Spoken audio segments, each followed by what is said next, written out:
بعض لوگوں کے نزدیک یہ رائے آج کل فلوٹ کی جا رہی ہے کہ جو وحی ہے اس کا جو پیراڈائم ہے یا اس کا جو یعنی جو دائرہ ہے وہ فرد کے ذاتی معاملات ہیں اور انفرادی معاملات ہیں.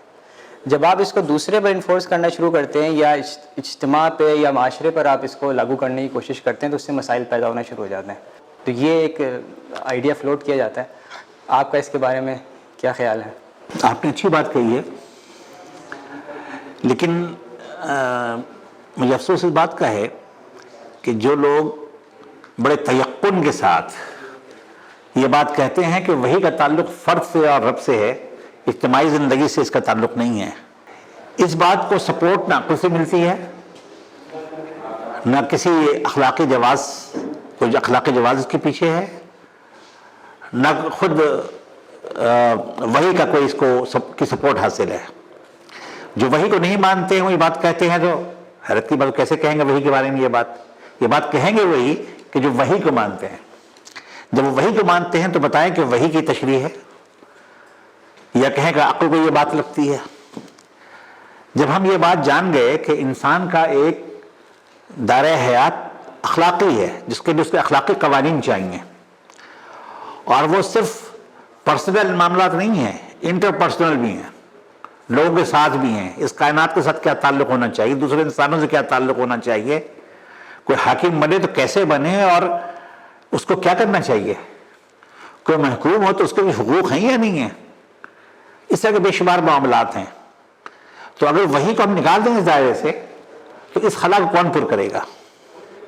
یورپ نے یہی غلطی کی کہ جب عیسائیت کی انہوں نے وہ تشریح کی یا عیسائیت کو شکل میں ڈھالا جسے آپ سینٹ پال کا مذہب کہہ سکتے ہیں، تو انہوں نے شریعت موسوی، موسیٰ علیہ السلام کی شریعت جو حضرت عیسیٰ علیہ السلام کی شریعت بھی تھی، اس کا انکار کر دیا کہ یہ تو قاتلان مسیح کی شریعت ہے، کیونکہ بنی اسرائیل تھے وہ جنہوں نے ان کے خیال میں حضرت عیسیٰ کو سولی چڑھایا تھا، دشمن کی شریعت نہیں اختیار کر سکتے. ایک خلا پیدا ہو گیا، بڑا وائڈ پیدا ہو گیا.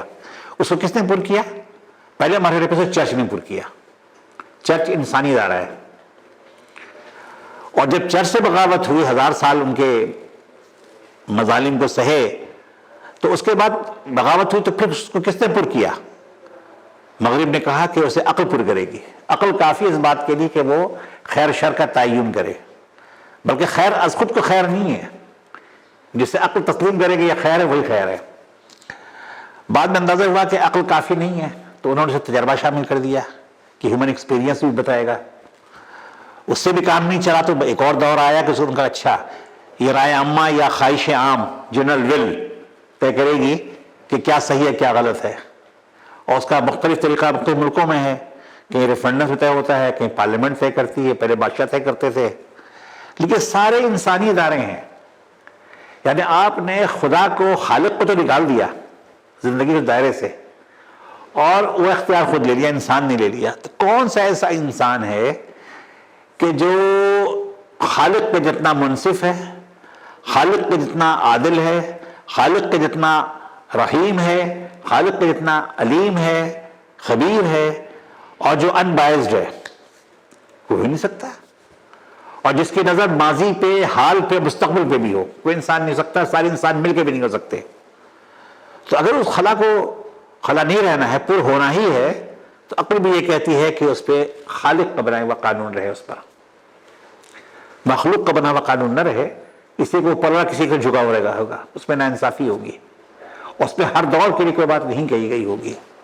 دوسری بات، میں نے کچھ دیر پہلے عرض کیا تھا کہ اسلام نے سارے مسائل کا حل بتا دیا ہے، تو اس کا یہ مطلب نہیں ہے کہ اس نے بتا دیا ہے کہ لباس کی تراش خراش کیا ہوگی، کھانے پینے کی تفصیلات کیا ہوں گی، یا اگر معاشی نظام ہے تو اس میں کلو ہوگا یا سیر ہوگا یا پاؤنڈ ہوگا، من ہوگا یا ٹن ہوگا یا کیا ہوگا، اور سکہ کیسا ہوگا، کاغذ کا ہوگا، سونے کا ہوگا، چاندی کا ہوگا، پلاسٹک بنی ہوگی، کیا ہوگی، یہ تفصیلات نہیں بتائی اسلام نے. تو یہ اسلام کا نقص نہیں ہے، اسلام کی خامی نہیں ہے، اسلام کی خوبی ہے یہ کہ یہ چیزیں انسان وقت کے ساتھ ساتھ بدلتا رہا ہے، بدلتا رہے گا. یہ بالکل تقدیر الہی ہے، یہ اللہ کی اسکیم کا حصہ ہے یہ.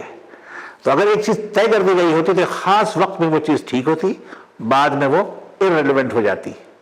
تو اگر وہ اسلام نے خلا چھوڑا ہے تو چھوڑا اسی لیے ہے کہ اسلام کے بتائے ہوئے اصولوں کے مطابق اس کے قائم کی ہوئی حدود کے اندر اور اس کے طے کیے ہوئے مقاصد کو حاصل کرنے کے لیے انسان عقل کا استعمال کرے۔ اسلام میں عقل کا انکار نہیں ہے، کسی اور مذہب میں ہو تو ہو، اسلام میں عقل وہ تیسرا ذریعہ ہے کہ جو انسان کو رہنمائی فراہم کرتا ہے، اللہ کی کتاب، اللہ کا نبی، اور اس کے بعد وہ عقل جس کو میں کامن سینس کہتا ہوں۔ اس کامن سینس کا استعمال جتنا اسلام میں ہے، ہماری ساری جو فقہ ہے اس میں اس کا بہت زیادہ استعمال ہوا ہے انسانی عقل کا۔ قرآن و سنت کی رہنمائی میں ترتیب یہی رہے گی، پہلے قرآن، اس کے بعد نبی صلی اللہ علیہ وسلم کی سیرت و سنت، اور اس کے بعد عقل۔ یہ ترتیب الٹے گی نہیں، ترتیب یہی رہے گی۔ تو زمانہ بدلتا رہے گا اور اسلام جن اصولوں کے ساتھ آیا ہے وہ کبھی بھی کسی زمانے میں بھی irrelevant، غیر متعلق نہیں ہوں گی وہ چیزیں۔